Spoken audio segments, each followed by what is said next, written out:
메이커 스페이스 뭐 하는 곳인가요? 라는 주제로 다은쌤 얘기 좀 해줄 수 있나요? 라는 주제를 던져주셔가지고 사실 제가 2016년에 메이커 스페이스에서 일한 경험도 있고, 그 다음에 제가 2017년에는 오늘은 얘기할 수 없지만 전재산 탕진 프로젝트라고 하는 이상한 짓을 하면서 해외에 있는 메이커 페어, 메이커 스페이스를 여러 개 보고 온 게 있습니다. 그래서 그런 사례들을 한번 이야기를 해드리려고 하는데요. 일단 메이커라고 하는 단어는 그래도 많이 이제 들어보셨을 것 같아요. 무언가를 만드는 사람을 의미를 합니다. 사실 이 메이커가 무언가를 만드는 거는 맞습니다만, 그렇다고 해서 메이커 문화가 과연 새로운 문화일까라고 생각을 저는 하지는 않습니다. 왜냐면 이전부터 DIY나 크래프트나 다양한 형식으로 만들기라는 존재가 있어 왔기 때문에 메이커 자체가 이건 새로운 거야 라고 하기는 좀 어려운 것 같아요. 그럼에도 분명히 근데 도대체 왜 자꾸 사람들이 메이커라는 걸 얘기를 하고, 왜 세계에서는 메이커 운동이 일어나는 거고, 메이커 문화가 도대체 왜 확산이 되는 거고, 메이커 만드는 거 새롭지 않은데 도대체 왜 그런 거야? 라는 질문이 생기기 마련입니다.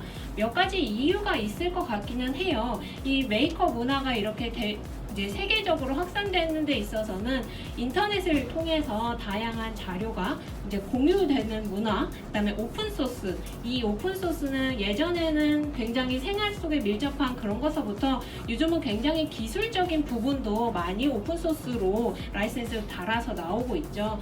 그것도 있고, 그다음에 이제 디지털 제작 장비가 3D 프린터, 뭐 레이저 커터 이런 장비들이 사실 굉장히 오래전에 발명이 됐잖아요. 뭐 30년이 넘은 것들도 있는데, 이런 것들이 이제 소형화된다거나 아니면 개인 PC가 일반화되면서 사람들이 사용해지는 프로그램이 다양해지고 많아지니까 이런 거 장비랑 연결해서 또 쓸 수 있겠네 하면서 장비도 굉장히 저렴해지고 컴팩트해지면서, 사실 이런 여러 요인들이 복합이 되면서 메이커가 하나 이제 문화로서 성장을 하고 있는데요.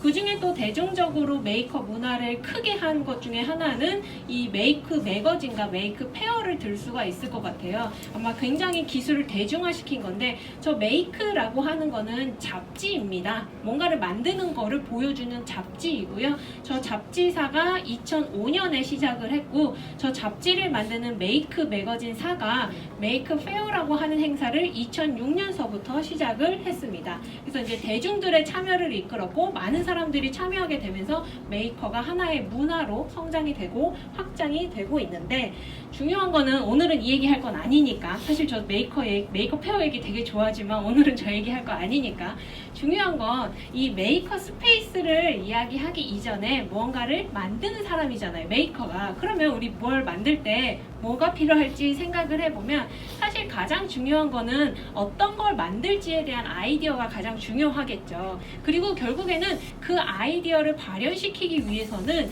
공간도, 재료도, 도구도 필요하게 됩니다. 어쨌든 뭔가를 만들어야 하니까요. 근데 이 재료, 도구, 장비를 사실 나는 돈도 많고 공간도 많고 시간도 많아, 그래서 이거를 다 내가 사고 다 준비하고 세팅해서 만들 거야 라는 사람이 있을 수 있습니다만, 많은 사람들이 그러지 못합니다. 또한 한국에서는 아무래도 공간적인 이슈가, 나라가 작은데 사람도 많고 땅값도 비싸죠, 서울 같은 경우에는.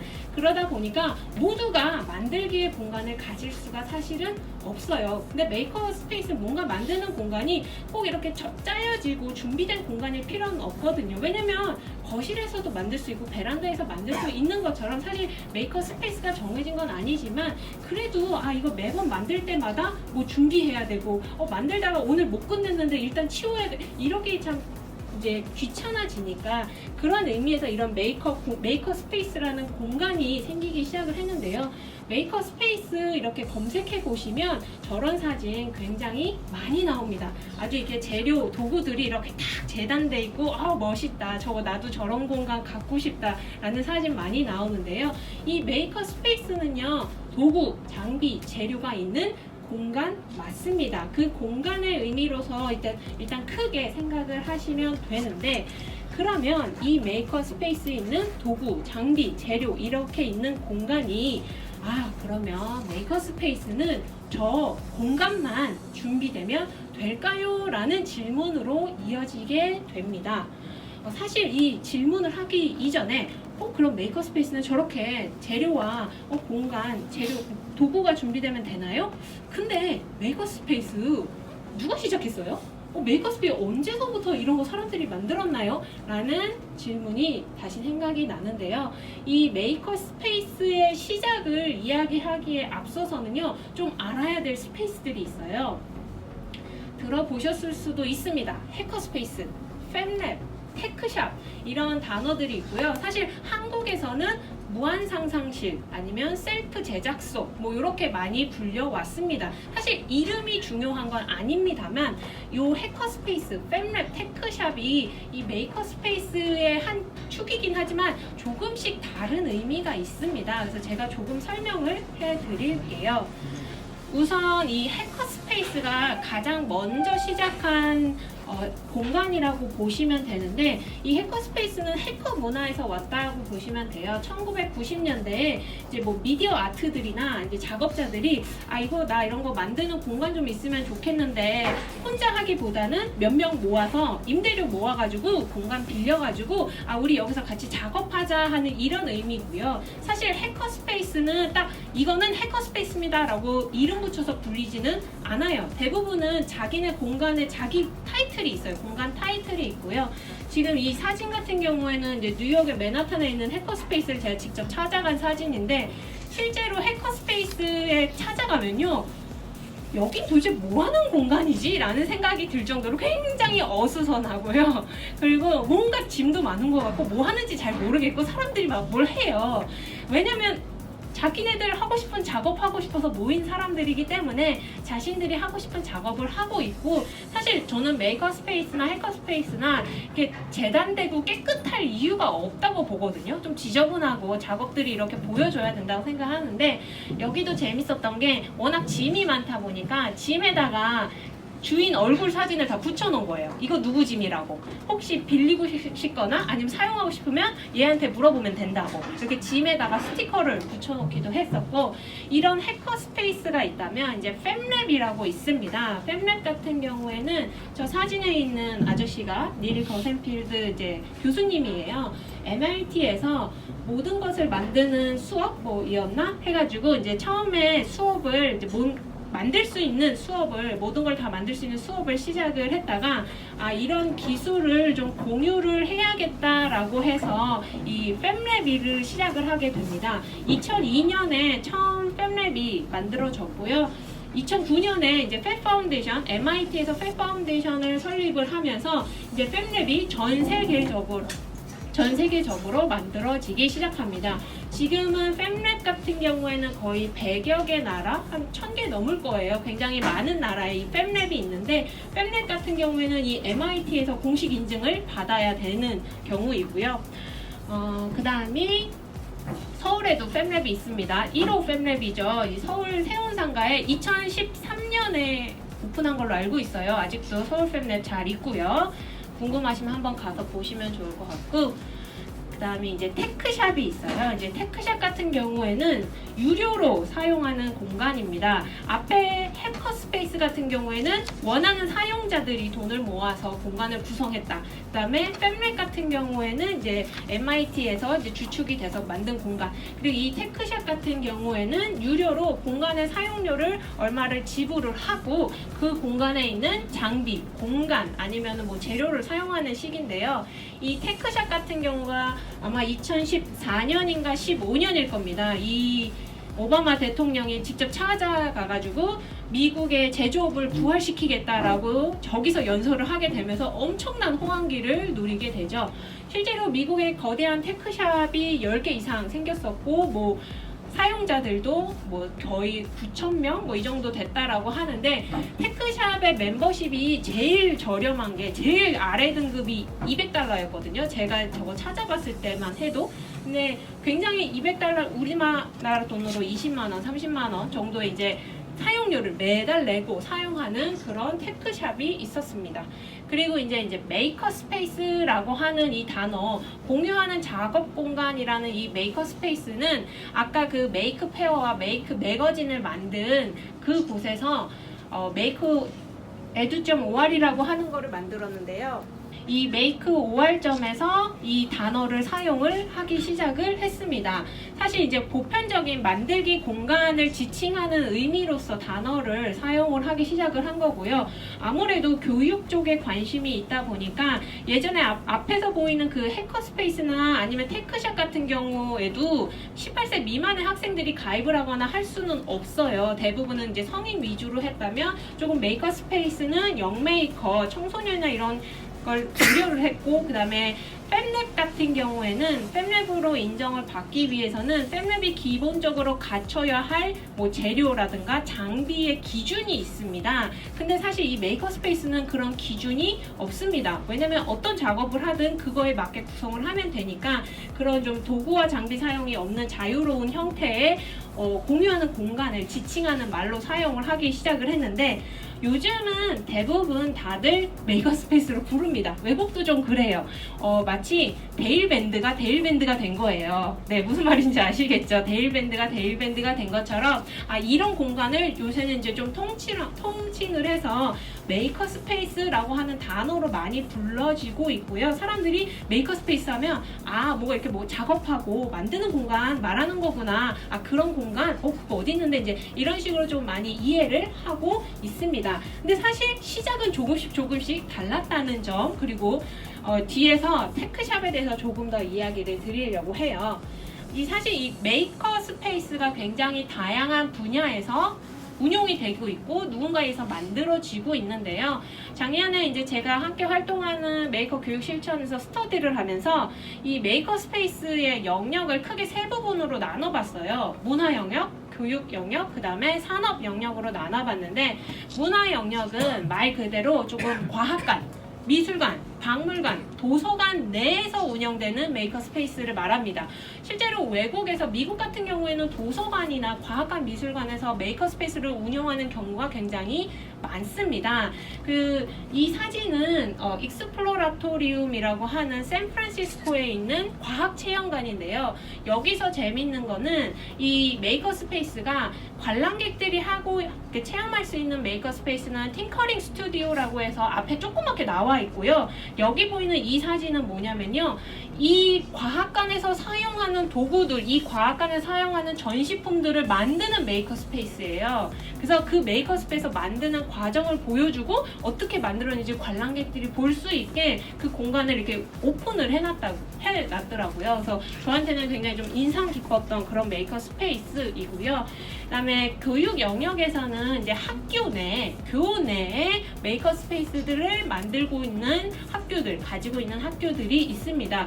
물론 이제 아예 영리 목적으로 어떻게 보면 약간 학원 같은 그런 메이커 스페이스를 만드는 사례도 있습니다만, 이제 그게 중요한 건 아니니까 여기서 오늘 설명드릴 거는 이 중요한 거, 이 산업 영역에서 사용하는 메이커 스페이스인데요. 그러니까 장비를 사용하는 기본적인 방법도 알려주고, 이거 양산하고 싶은데, 생산하고 싶은데 어떻게 하면 좋을까요? 했을 때 제조 방법이라던가 아니면 실제로 창업하기 위한 인큐베이터 어떻게 하면 좋을까요? 라는 식으로 했던 대표적인 게 테크샵이고요.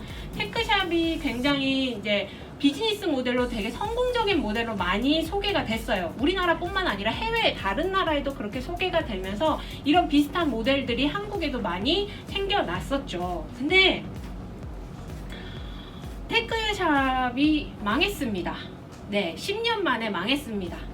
2017년에 갑자기 영업 중단을 선언을 하더니 18년 초에 모든 지점을 다 닫았습니다. 그래서 그 지역에 따라서 그 지역에서 어떤 주민이나 아니면 어떤 회사가 사서 운영하고 있는 테크샵도 있고요. 아예 정말 폐업을 한 테크샵도 있습니다만, 중요한 거는 굉장히 좋은 모델로 평가가 됐던 저 테크샵이 왜 문을 닫았을까?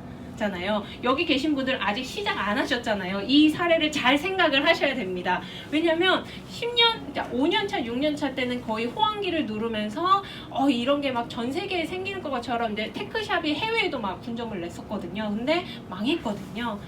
가장 컸던 이유는 이 영리 목적으로 이제 사람들에게 멤버십 비를 받았습니다. 근데 이게 수익원이 이거 하나였고요. 하지만 그에 비해서 드는 비용이 너무나도 컸던 거예요. 일단 가장 큰 거, 공간 임대료, 인건비, 장비 한 번 산다고 끝나는 거 아니잖아요. 장비에 사용되는 재료, 유지 보수비 계속 들어가죠. 그리고 미국 같은 경우에는 이제 변호사는 이제 서로 고소를 하는 경우가 있기 때문에 저런 보험 같은 경우도 굉장히 철저하게 듭니다. 공간에서 사고 나면 누가 책임질 건데? 라는 이런 이슈 때문에 사실 저런 구조적으로 들어갔던 기본 비용이 너무나도 많았던 거에 비해서는 수익 구조가 빈약했던 걸로 추정은 됩니다. 어쨌든 중요한 거는 이 테크샵이 망한 사례를 생각을 해보면서 우리가 생각해야 될 거는 그러면 메이커스페이스 공간만 있으면 될까요? 라는 저 질문을 정말 많이 생각을 해보셔야 됩니다. 저 공간이라는 의미 안에는 재료도 기계, 도구, 아니면 장비 다 포함된 의미의 공간입니다. 정말 이 공간만 있으면 메이커스페이스 될까요? 라는 이 질문 테크샵 사례를 들으면서 좀 많이 생각해 주셨으면 좋겠고요. 근데 그럼에도 불구하고 해외에는 운영되고 있는 메이커스페이스들이 있습니다. 그럼 걔네는 도대체 어떻게 운영되는 거예요? 라는 궁금증이 생기잖아요. 제가 다녀왔던 메이커스페이스 사례 몇 가지를 보여드리려고 합니다. 이제 크루시블이라고 하는 샌프란시스코에 있는 여기도 굉장히 좀 큽니다. 약간 창고형의 메이커 스페이스인데 여기는 어떤 걸 하냐면요, 금속 전문입니다. 용접 전문이고요. 여기 이 안에는 이제 작은 이제 메이커를 하는 단체들이 있는데 가장 유명한 단체가 제가 이름을 까먹었는데 그 자전거 해킹하는 그 그룹이 있어요. 그래서 자전거를 마치 이런 오토바이 있잖아요. 그런 오토바이처럼 막 해킹해가지고 타고 다니고 이런 거 만드는 건데 제가 이 공간을 갔을 때 제가 물어봤었거든요. 야, 근데 너네는 3D 프린터 이런 거 없어? 그랬더니 그런 거 재미없어서 안 해? 이러는 거예요. 그래서 자기네는 저렇게 금속으로 가공을 해서 정말 큰 거 만드는 거, 그리고 방학 때는 실제 어린 친구들, 학생들을 데리고 와서 이렇게 자그맣게 금속을 반지라든가 이런 거를 하는 워크숍들 열고 있었고요. 그 다음에 이제 보스턴에 있는 아티샨즈 애슐럼이라고 하는 메이커 스페이스인데요. 이제 여기를 잘 보셔야 돼요. 이 친구가 이제 호스트예요. 제가 그날 갔을 때 이 메이커 스페이스 투어랑 이것저것 설명해준 친구인데 지금 여기 보이는 요 공간 있잖아요. 요 데스크, 요 우주선처럼 생긴 요 데스크가요. 이게 지도인데요. 여기예요. 여기. 요게 우주선 같은 요 데스크 여기거든요. 이게 메이커 스페이스예요. 저 메이커 스페이스는 전 세계에서 가장 큰 메이커 스페이스입니다. 1층짜리 단층짜리 그 창고형 건물의 전체가 다 메이커 스페이스인데 정말 재밌는 거는요. 저렇게 1000평의 메이커 스페이스면 도대체 직원이 몇 명 있어야 될까요?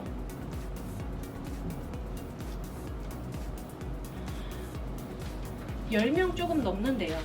그래서 제가 야, 이렇게 넓은 공간에 목공실 따로 있고 전자데스크 있는데 따로 있고 재료 보관하는데 따로 있고 근데 이거 어떻게 여기가 이게 운영이 되냐라고 했을 때 궁금증이 생겼는데 이 친구 에반이라는 친구를 통해서 알았어요. 이 친구는 사실 직원이 아니에요. 이 친구는 그 보스턴 같은 경우에는 대학가가 밀집되어 있는 지역이잖아요. 대학생이었고요. 자기는 공간을 사용하고 싶은데 돈이 없대요. 그래서 일주일에 한 번씩 저 데스크를 본대요. 그 대신 한 달을 무료 사용을 한대요.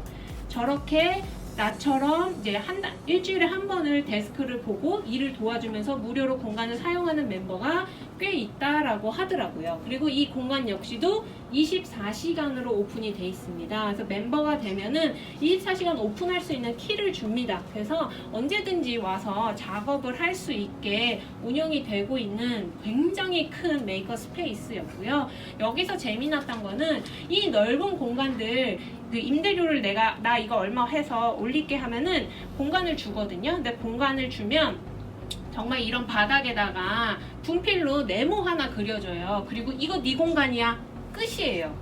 의자, 책상 이런 거 안 갖다 줘요. 그러면은 거기를 빌린 메이커들 뭐 하는지 아세요? 그 공간에다가요. 자기 집 짓습니다. 자기만의 메이커 스페이스를 메이커 스페이스 안에 또 메이커 스페이스, 자기만의 메이커 스페이스를 또 만드는 거예요. 그러면 이거 만들려면 목공 배워야 되잖아요. 그럼 이제 거기 있는 목공 클래스 들어가지고 목공 배워서 이거 짓기도 하고 이런 식으로 해가지고 이렇게 단층으로 지어놓거나 아니면 이 위에 막 침대 지어놓은 메이커들도 있었고, 사실 이 아티션즈 애슐럼을 갔다 와서 느꼈던 거는 한국에서는 조금 아쉬운 게 이제 코워킹 스페이스라고 해가지고 이렇게 좀 인터넷 잘 된다, 뭐 복사기 쓸 수 있다, 뭐 책상 의자 이렇게 갖다 놓으시잖아요. 근데 여기 같은 경우에는 코 하드웨어 워킹 스페이스 느낌이에요. 그러니까 정말 작업을, 어떤 하드웨어적인 뭔가 뭘 만드는 작업을 함께 하는 그런 메이커 스페이스, 그러니까 공유 공간이라는 느낌을 굉장히 많이 받았던 공간이고요. 그 다음에 이제 제가 좋아하는 사례로는 이 시카고에 있는 주립 도서관이에요. 시카고 주립 도서관에는 1층에는 청소년을 위한 이제 영 미디어라고 하는 청소년 전용 메이커 스페이스예요. 이제 여기도 가서 이것저것 물어보면서 안 건데, 이제 시카고가 아시는 분들도 있겠지만 범죄가 굉장히 높은 도시거든요. 네, 총기 사고가 매번 일어나는 그런 도시다 보니까 여기 이제 한국과 다르게 학원 문화가 없잖아요. 애들 밖에서 놀고 총 배우고 마약 배우는 게 아니라 여기 와서 그냥 놀게 했으면 좋겠다라는 의미로 만든 데래요. 그래서 재미난 거는 이게 뭐냐면 플레이스테이션 4를 사다 놓은 거예요. 도서관에 플레이스테이션 4를 사다 놓고 애들이 줄 서서 몇 분 이렇게 옆에 타임테이블 정해놓고 게임을 해요. 근데 그걸 내비 두는 거예요. 그래서 저는 오히려 놀랐어요. 한국에서는 도서관에서 게임 시킨다 그러면 엄마들 난리 날 것 같은데 여기서는 이렇게 게임도 해도 돼? 그랬더니 애들이니까 당연히 게임해도 괜찮아 라고 하면서 다른 거 이상한 거 배우고 마약 배우고 총 배우는 게 아니라 여기 와서 안전하게 놀다 가라 라는 의미로서 공간을 운영을 하고 있었고, 저 안에는 이제 뭐 재봉틀이라든가 3D 프린터, 뭐 책, DVD 같은 거 당연히 다 있고요. 뭐 한 달에 2-3번은 이제 저 학생들을 위한 어떤 클래스가 열렸는데, 되게 재밌었던 게 제가 방문했던 전날 뭐 어떤 클래스가 열렸냐면 힙합 뮤직 만들기 클래스가 열렸더라고요. 이거 애들 진짜 좋아하겠다라는 싶을 마음이 들 정도로 이런 식으로 운영이 됐다면, 같은 건물입니다. 이게 1층에 있어요. 가장 좋은 자리에, 넓은 자리에 있었고요. 이 같은 건물 3층에는 그냥 일반 메이커 스페이스가 있었습니다. 그래서 혹시나 1층에서는 이게 뭐 전문적으로 뭔가 만드는 거를 사용하는 방법을 막 클래스가 매번 열리지 않아요. 그거 배우고 싶으면 3층 가면 돼 이러더라고요. 그래서 3층에서는 실제로 조금은 이제 뭐 간단한 3D 프린터 사용하는 방법, 레이저 커터 사용하는 방법, 기본적인 방법들을 설명해주는 일반적인 메이커 스페이스가 이렇게 운영이 되고 있는 모습이었고요. 그 다음에 또 인상적이었던 거는 아무래도 이제 주립도서관이니까 공공으로 운영이 됩니다. 그래서 이 공간 안에서는 그 지역 내에 있는 메이커 스페이스들의 네트워크를 가지고 있더라고요. 그래서 제가 이제 이걸 주면서 시카고에 이 메이커 스페이스가 여기 이런 게 있어 라는 거를 도서관 입장에서는 알려주면서, 이 메이커 스페이스가 사실은 경쟁하는 상대가 아니거든요. 저희는 왜냐면 조금 만드는 주제나 관심사가 다를 뿐이지 하나의 메이커 문화 안에서 서로 만드는 걸 좋아하는 사람들이기 때문에 상생하기 위해서 이런 네트워크도 가지고 있었고, 네트워크를 서로 알려주는 이런 것도 되게 인상에 남았었고요. 앞에서 보여드렸던 사례가 너무 크고 이건 또 공공에서 운영이 되는 건데 라는 거에 비하면, 이제 제가 17년에 방문했던 메이커 스페이스 중에 가장 인상에 남았던 거는 이 런던 사우스 메이커 스페이스입니다. 영국 런던이라는 도시, 서울만큼이나 땅값이 비싸기로 유명한 도시죠. 저기에 운영되는 메이커 스페이스인데요. 역시 이제 24시간 오픈이 돼 있고요. 커뮤니티로 운영이 된대요. 이게 제가 갔을 때가 밤이어가지고 밤에 찍었는데, 여기 보면은 이게 지금 잘 사진이 안 보입니다만 안에 들어가면은 메이커 스페이스가 이렇게 둥글게 생겼어요. 이게 뭐냐면 그 위에는 그 지하철이 다니는 다리예요. 그 다리에 이렇게 둥근 공간 있죠? 그 둥근 공간에 저렇게 메이커 스페이스를 지은 겁니다. 그래서 이 메이커 스페이스가 이제 보통 메이커 스페이스에는 뭐 일주일에 한 번 또는 아니면 한 달에 한 번 오픈데이 같은 게 있어요. 그래서 그때는 정말 아무나 와서 이것저것 궁금한 거를 물어볼 수 있는 그런 날인데 이제 제가 그날 찾아간 거였거든요. 그래서 이제 새로 구경으로 온 사람들도 있었고 아니면 그 공간을 사용하는 사람들도 있었는데 재미난 게 여기에 멤버십이 얼마냐고 물어봤어요. 그랬더니 20파운드래요. 20파운드면 3만 원이에요. 우리나라 돈으로. 그래서 야 3만 원씩 내가지고 지금 이 공간이 운영이 돼? 제가 이랬어요. 그랬더니 그때 저를 소개해줬던 마크라고 하는 친구가 우리 괜찮아. 우리 3만 원씩 매달 3만 원씩 내주는 회원이 200명이 넘어. 딱 이러는 거예요. 200명이 3만 원씩 내면 600만 원이죠. 600만 원이면 뭐 임대료하고 뭐 유지 보수비 해가지고 해서 이 공간 유지한다는 겁니다. 그래서 24시간 동안 아무나 와서 이 멤버십들은 이 공간에 와서 뭔가 만들고 사용할 수 있게 한다는 게 사실 저는 그래서 가장 기억에 많이 남았었던 것 같아요. 테크샵처럼 비싼 돈을 내서 사용하는 공간도 아니고 그렇다고 뭔가 어디 정부에서 운영되는 메이커 스페이스 같은 경우에는 딱 시간 되면 문 닫는다 그러는데 나 이거 오늘 끝내야 되는데 숙제 이거 해서 내야 되는데 해가지고 밤새 할 수 있는 작업장 없을까? 이런 고민을 하는 찰나에 이 커뮤니티 중심으로 운영되고 있는 메이커 스페이스 사례가 저는 그래서 가장 인상에 많이 남았었고요. 결국에는 오늘 메이커 스페이스 뭐하는 곳인가요? 라는 질문으로 궁금해서 여기 오셨겠지만 메이커 스페이스는 뭔가 만들기를 하는 공간입니다. 재료, 장비 뭐 이런 거 있는 공간입니다만 가장 중요한 거 메이커 스페이스 공간만 있으면 될까요? 라는 저 질문을 오늘 많이 생각하고 가져가셨으면 좋겠어요. 결국에는 테크샵 사례에서도 보았듯이 공간 잘 만들어진다고 운영 잘 되는 거 아니거든요. 공간 잘 있다고 좋은 장비 있다고 사람들 오는 거 아니거든요. 결국에는 저 공간 안에 그 사람들을 모이게 하는 이유가 없으면요. 사람들은 굳이 시간 내서 거기 가지 않습니다.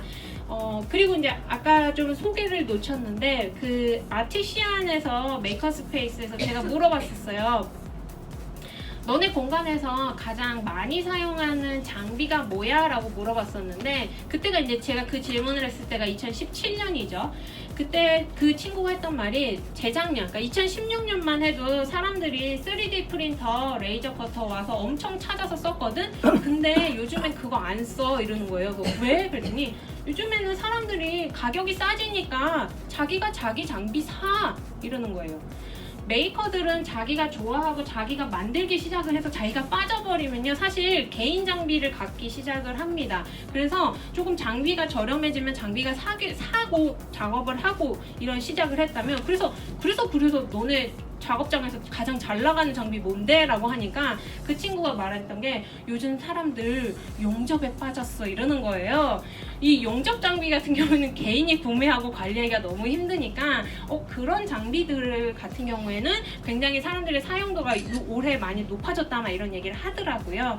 중요한 거는 결국에는 이 공간을 운영하는데 메이커 스페이스를 혹시나 만드는 거를 고민을 하신다면 그 공간을 어떻게 운영을 할 것인지 어떤 사람들을 오게 만들 것인지 어떤 활동들이 일어날 것인지 고민 정말 많이 하셔야 테크샵 같은 사례 정말 잘 되는 것 같은데 10년 안에 파산하면 그거 하면 이 사례를 알고도 시작하는 건 잘못된 거잖아요. 어떻게 할지 고민하시고 시작하는 그런 메이커 스페이스가 됐으면 좋겠습니다. 제가 준비한 발표는 여기까지입니다. 감사합니다.